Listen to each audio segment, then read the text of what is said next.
امام حسن بھی شہید ہوئے. پتہ ہے آپ کو امام حسن کا بھی دن منانا چاہیے کہ نہیں؟ ان کے یوم وصال پہ بھی کوئی جلسہ کر لیا کرو، بڑے ہیں امام حسین سے. جدھر سارا زمانہ چلتا ہے ادھر چل پڑتے ہو. حدیث میں جہاں جہاں نام آیا نا، پہلا امام حسن کا ہے، دوسرا امام حسین کا ہے، اور امام حسین کے اپنے جملے ہیں. فرماتے ہیں میرا بھائی نہیں، میرا امام بھی ہے، میرا امام بھی ہے. آپ فرمایا کرتے تھے میں نے بڑی چیزیں اس حسن سے سیکھی ہیں. جو انہوں نے سیکھا ایک بتاؤں اس میں سے؟ کچھ لوگ تھکے ہیں آپ میں سے، حالانکہ میں تو زیادہ سفر کر کے آیا ہوں.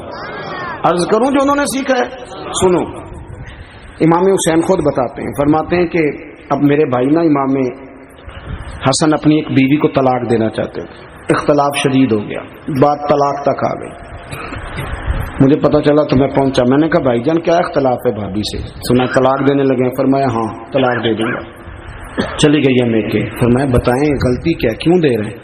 تو امام حسن فرمانے لگے حسین آپ نے قرآن نہیں پڑھا؟ میں نے کہا جی پڑھا ہے، بتائیں. کہنے لگے اللہ فرماتا ہے ہن لباس لکم وانتم لباس لہن، مرد عورتوں کا لباس ہے، عورتیں مردوں کا لباس ہے.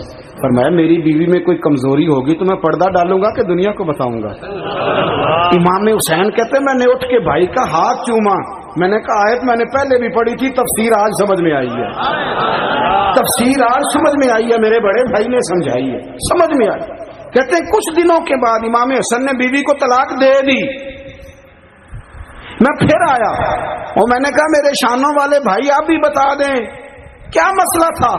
تو کہتے میرا ماتھا چوما میرے بڑے بھائی نے اور کہنے لگے حسین چھوڑ، وہ غیر محرم بیوی ہے، میں کسی غیر کی باتیں تیرے ساتھ کیا کروں. طلاق دے دی، غیر محرم ہو گئی، اب اس کا ذکر کیا چھیڑنا. کہتے میں سمجھ گیا کہ میرا بھائی قرآن کی اس روح کو جانتا ہے جو حسین تک بھی پہنچ رہی ہے. بھائیو امام حسن رضی اللہ تعالیٰ عنہ آپ کو پتہ ہے یہ کائنات کا وہ عظیم شخص ہے، حسن ابن علی، وہ عظیم ہستی ہے جس نے تاج چھوڑ دیا، تخت چھوڑ دیا، پر نبی پاک کی امت کو جوڑ دیا. نبی کریم نے ان کو اپنے ساتھ بٹھا کے کہا تھا، صحیح بخاری میں موجود ہے، کہا یہ میرا بیٹا حسن سید ہے، یا مسلمانوں کی دو جماعتیں لڑیں گی تو یہ صلح کرائے گا. حضرت امام حسن نے تخت چھوڑا، تاج چھوڑا، لیکن مسلمانوں کو آپس میں اتنی بڑی قربانی، اتنی بڑی قربانی. یہاں تو بھائی چھوٹا سا مسئلہ ہوتا ہے، مسجد میں اچھے بھلے امام صاحب نماز پڑھا رہے ہوتے ہیں، بچے پڑھ رہے ہوتے ہیں، اور مسجد میں تو تقریباً 15-20 چودھری اتوار مسجد میں ہوتے ہیں. تھوڑے پنڈ تو نہیں ہیں جی؟ چلو اللہ کا شکر ہے جی اتنے نہیں تھوڑے نے، چلو اللہ کرے وہ بھی نال ہی رل جان. درویشی چنگی چدرا دا کی کرنا ہے. تو ویسے میں نے دیکھا ہے تھوڑی سی جو کسی شہر کی بڑی مسجد ہوتی ہے اس میں 15-20 چودھری ہوتے ہیں، اور مولوی صاحب کی مجبوری ہے سب کی مان کے چلنا. دو کی نہ مانے قاری صاحب، دو کی. اب وہ یہ نہیں دیکھیں گے کہ دین کا نقصان ہو رہا ہے، مسجد کا مسئلہ ہے، بچوں کا مسئلہ ہے، ان کو تو ذات کا مسئلہ ہے، میری نہیں مانی لیا تھا چھٹی. وہ خدا کے بندو ہم 2 منٹ کے لیے چدراہٹ نہیں چھوڑتے، دین کا نقصان کر دیتے ہیں. امام حسن نے پوری حکومت چھوڑ دی، پوری حکومت. اتنا بڑا سخی کم آپ کو ملے گا جو سخاوت کرے اور نبی کی امت کو بچائے صلی اللہ ہو. یہ بات بیان نہیں ہوتی، اکثر نہیں ہوتی، شاید پورے کربلا میں آپ نے نہ سنی ہو الا ماشاءاللہ. اس کو سمجھے امام حسن. اور پھر مزے کی بات، امام حسن بھی شہیدوں نے زہر دیا گیا، اور جب وہ شدید بیمار ہو گئے نا، زہر اثر کر گیا، تو امام حسین آئے، بڑے پریشان ہوئے، رو پڑے، کہنے لگے بھائی مجھے بتاؤ کس نے زہر دیا. تو امام حسن کہنے لگے حسین مجھے شک ہے ایک شخص پر، لیکن شک ہے بھائی، اگر صرف شک ہے تو میں کسی بے گناہ کو بدنام کیسے کر دوں، تمہیں کیسے نام بتا دوں. یہ نامعلوم پرچے کراتے نہیں ہم روز ہی نامعلوم پرچے، جس پہ دشمنی ہے اس کا نام لکھا دو، ختم ہو گئی بات. امام حسن کی تربیت ہے، فرمانے لگے جس پر مجھے شک ہے اس کا نام بتا دوں، تو اگر وہ نہیں تو بے گناہ کا ذکر کیسے کر دوں. تو امام حسین فرمانے لگے بھائی جان اگر وہی ہوا تو آپ فرمانے لگے اگر وہی ہوا نا تو حسین پھر بھی تو چھوڑ دے، میں نے رب کے سپرد کر دیا، اللہ بہترین انتقام لینے والا ہے. اللہ اتنا بڑا حوصلہ سیدہ کے بیٹے کا، شیر کے بیٹے کا، شیروں جیسا کلیجہ، اتنا دل دریا سمندروں ڈونگے، کون دلاں دیاں جانے. او بھائی تھوڑا حوصلہ کر، جتن تے ہر کوئی کھیڈے، تو ہارن کھیڈ فقیرہ، اور جتن دا مل کوڈی پیندا ہی ہارن دا مل ہیرا. کہیں بیک بھی تو ہو نا, کہیں تو درگزر بھی تو کرنا کہ ہر جگہ چھا کے رہنا ہے, ہر جگہ چھا کے رہنا ہے. میرے ایک سنگی ہیں, آپ کو پتا یہ جو اسٹیج پہ بیٹھنے والے لوگ ہوتے ہیں نا, یہاں تو اچھے اچھے لوگ بیٹھے ہیں میری طرح کے جو لوگ, جو اسٹیج پہ بیٹھنے کا عادی ہو جاتا ہے وہ نیچے بیچارہ بیٹھ بھی نہیں سکتا, پھر مسئلہ ہو جاتا ہے. میں اکثر کہتا ہوں کہ کبھی نیچے بیٹھ کے تو دیکھو کیا فرق ہوتا ہے. اگر کسی بندے کی کوئی شان ہے تو وہ جو سب سے پیچھے بیٹھا ہے اس کی شان ویسی کی ویسی ہے, کوئی کمی آ جائے گی؟ کچھ بھی نہیں. مجھے ذاتی طور پر دیانتداری سے کہتا ہوں, مسجد میں بیٹھا ہوں, جب میرے آنے پہ لوگ نعرے لگاتے ہیں مجھے تکلیف ہوتی ہے. میں کہتا ہوں یار نبی پاک کی نعت چل رہی تھی, اس کا ادب زیادہ ہے یا اجمل قادری کا ادب زیادہ ہے؟ چھوڑیں آپ, جو آیا ہے وہ بیٹھ جائے گا, ختم ہوگی بات. اور ویسے بھی جو لوگ جلسوں کے لیے محنت کرتے ہیں نا, بےچارے اشتہار لگاتے ہیں, مسجد کی صفائی کرتے ہیں, جو لنگر پکاتے ہیں, وہ تو اسٹیج پہ آتے نہیں, حالانکہ زیادہ ثواب تو ان کو ملتا ہے, وہ تو پیچھے چھپے ہوتے ہیں.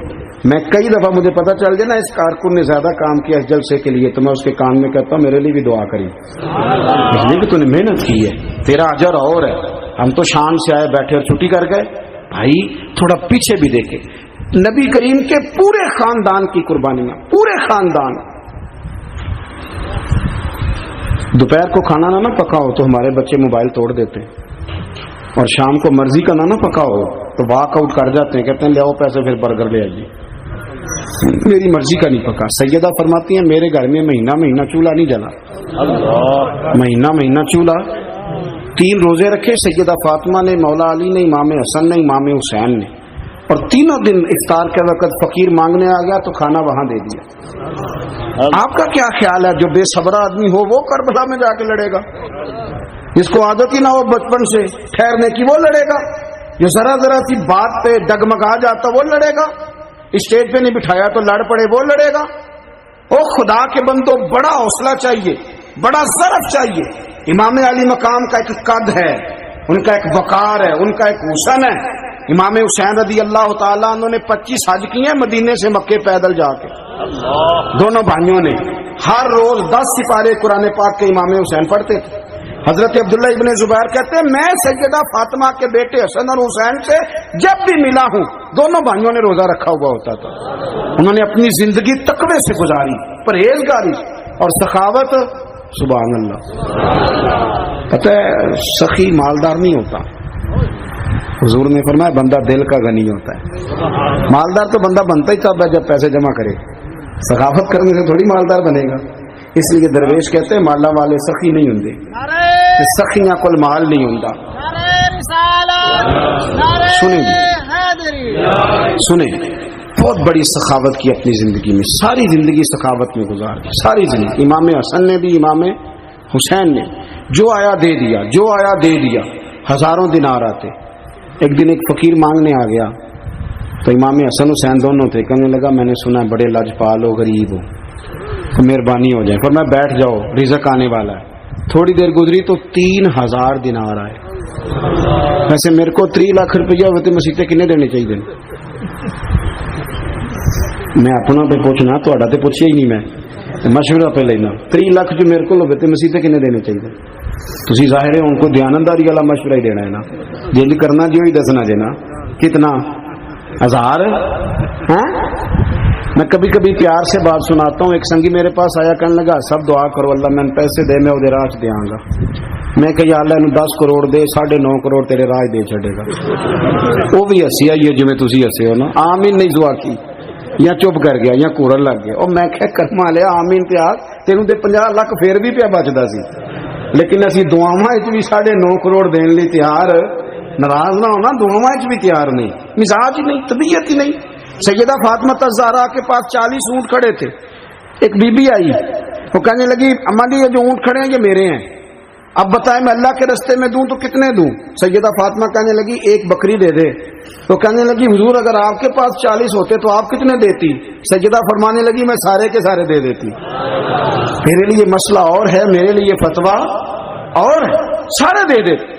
3000 دینار آئے. امام حسن اور حسین کے پاس فقیر بیٹھا ہے.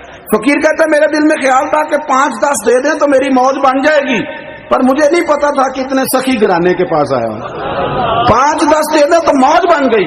کہتے امام حسن نے 3000 دینار میری ہتھیلی پہ رکھے اور میرا ماتھا چوم کے کہنے لگے یار میرا تو خیال تھا کہ تیرے انتظار پر تجھے کچھ ملے گا، پر یہ رکھ لے، مجھے پتا ہوتا کہ تجھے اتنا ملنا ہے تو میں تجھے انتظار نہ کراتا۔